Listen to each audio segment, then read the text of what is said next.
जय श्री राम। आज हम जानेंगे क्या करें क्या न करें।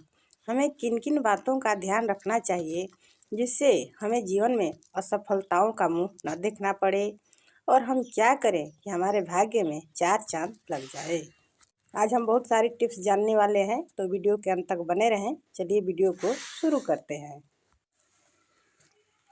बेलपत्री, पुष्प और फल को देवता पर उल्टा मुख करके नहीं चढ़ाना चाहिए। वे पत्र पुष्पादि जिस रूप में उत्पन्न हो उसी रूप में उन्हें देवता पर चढ़ाना चाहिए, और बेलपत्र को जिसका चिकना भाग नीचे की तरफ हो उसी तरफ से करके शिव जी पे चढ़ाना चाहिए। और बेलपत्र में पीछे का डंठल ज़्यादा बड़ा नहीं होना चाहिए, उसे तोड़ लेना चाहिए। और स्नान के बाद पुष्प नहीं तोड़ना चाहिए, क्योंकि वे पुष्प देवता पर चढ़ाने योग्य नहीं माने जाते हैं। घर में टूटी फूटी अथवा अग्नि से जली हुई प्रतिमा की पूजा नहीं करनी चाहिए। ऐसी मूर्ति की पूजा करने से गृह स्वामी के मन में उद्वेग या अनिष्ट होता रहेगा। घर में प्रतिदिन पूजा के लिए वही प्रतिमा कल्याणदायिनी होती है जो स्वर्ण आदि धातुओं की बनी हो, तथा कम से कम अंगूठे के बराबर या उससे अधिक एक बित्ते की ही होनी चाहिए, जो टेढ़ी हो, जली हुई हो, खंडित हो, जिसका मस्तक या आँख फूटी हुई हो, अथवा जिसे चंडाल आदि अस्पृश्य मनुष्यों ने छू दिया हो, वैसी प्रतिमा की पूजा नहीं करनी चाहिए। घर में 2 शिवलिंग, 3 गणेश जी, 2 शंख, 2 सूर्य की प्रतिमा, 3 देवी की प्रतिमा, 2 गोमती चक्र और 2 सालग्राम का पूजन नहीं करना चाहिए। इनका पूजन करने से गृह स्वामी को दुख अशांति की प्राप्ति होती है। विष्णु के मंदिर की 4 बार, शंकर के मंदिर की आधी बार, देवी के मंदिर की 1 बार, सूर्य के मंदिर की 7 बार और गणेश के मंदिर की 3 बार परिक्रमा करनी चाहिए। घी का दीपक देवता के बाएं भाग में और तेल का दीपक घी का दीपक देवता के दाएं भाग में और तेल का दीपक बाएं भाग में जलाना चाहिए। और किसी से कलह करने से आयु, धन, मित्र, यश तथा सुख का नाश होता है। अतः बेवजह किसी से कलह ना करें। हो सके तो भगवान की आरती पंचदीप से ही करनी चाहिए। देव पूजा पूरब या उत्तर मुख होकर और पितृ पूजा दक्षिण मुख होकर ही करना चाहिए। तांबा मंगल स्वरूप है एवं पवित्र है और भगवान को बहुत प्रिय भी है, तो हो सके तो तांबे के पात्र में रहकर जो वस्तु भगवान को अर्पण की जाती है उससे भगवान की बड़ी प्रसन्नता होती है। इसीलिए भगवान को जल आदि वस्तुएं तांबे के पात्र में रहकर ही अर्पण करनी चाहिए। और कोई अतिथि घर पर आ जाए तो उसको प्रेम भरी दृष्टि से ही देखना चाहिए, उनका अनादर नहीं करना चाहिए, और मन से उसका हित ही चिंतन करें, मीठी वाणी बोलकर उसे संतुष्ट करें और सामर्थ्य अनुसार उनकी स्वागत करें। जब वह जाने लगे तब कुछ दूर तक उसके पीछे जाएं, और जब तक वह रहें तब तक उसके स्वागत सत्कार में लगा रहें। ये 5 कार्य करने से गृहस्थ के लिए पंच दक्षिणा यज्ञ भी कहलाता है। हो सके तो भोजन, मल मूत्र एवं स्त्री संग का त्याग हमेशा एकांत में ही करना चाहिए। मतलब मल मूत्र का त्याग सदा एकांत में करें, भोजन भी एकांत में ही करें, और स्त्री का संग भी एकांत में ही बताया गया है। शास्त्रों में 9 बातें गोपनीय बताई गई है, इन्हें प्रकट नहीं करना चाहिए। अपनी आयु और धन, घर का कोई भी भेद, कोई भी अपना जपने वाला प्रिय मंत्र, औषधि, तप, दान तथा अपमान, और अपनी स्त्री, भोजन, धन, मैथुन, इन सब को किसी के सामने प्रकट नहीं करना चाहिए। ये जो भी हो इन्हीं में संतोष करके रहना चाहिए।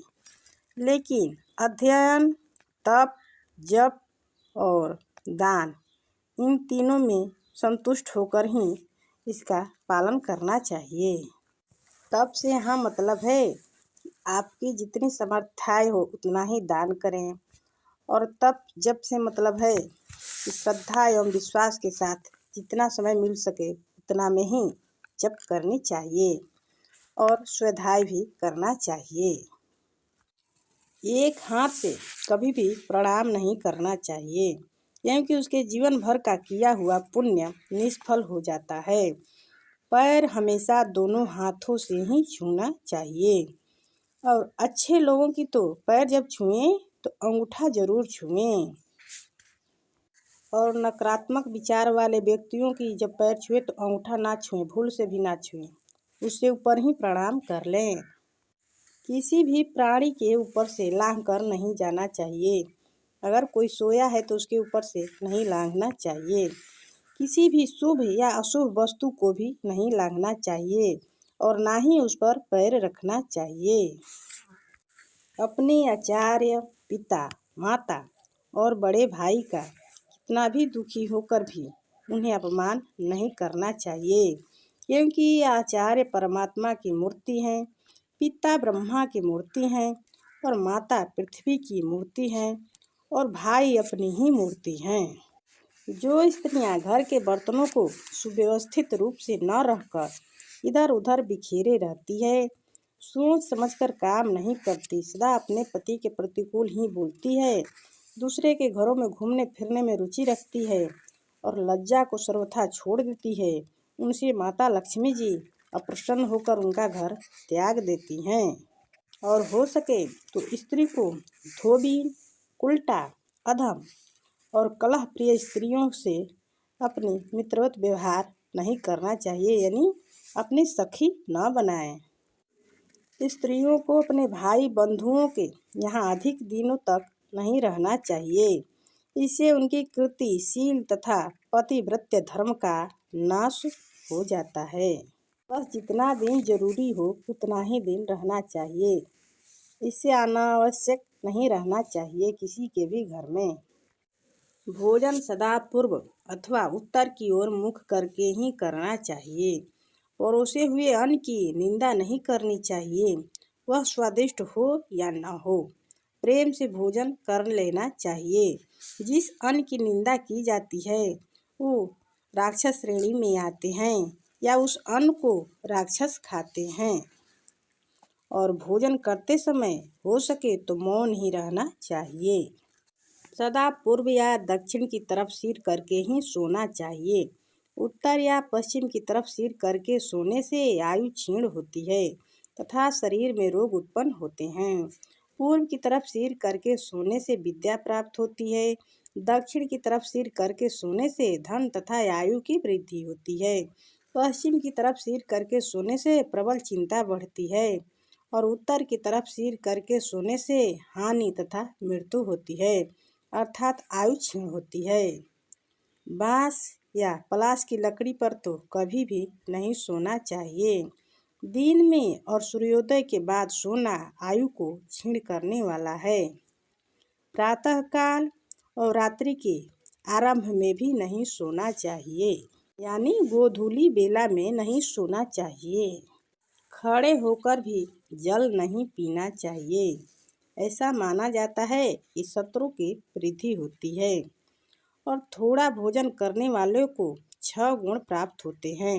आरोग्य, आयु, बल और सुख भी मिलते हैं, साथ ही संतान भी सुंदर होती है।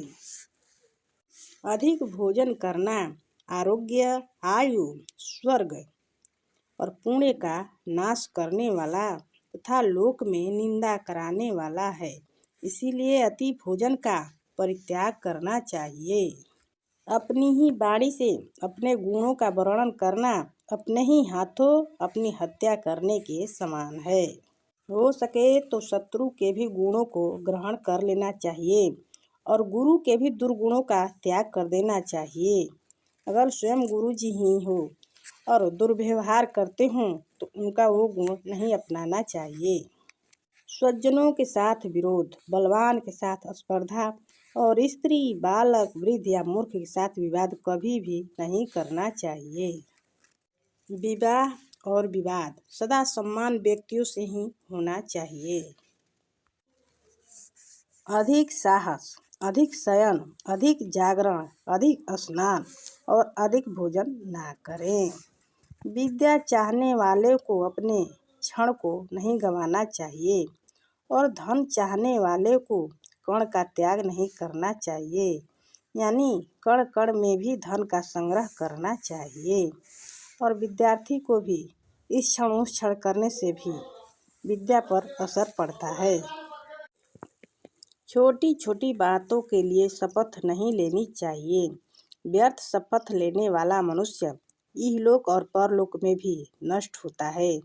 कुम्हड़ा काटने या फोड़ने वाली स्त्री और दीपक बुझाने वाला पुरुष कई जन्मों तक रोगी एवं दरिद्र होते हैं।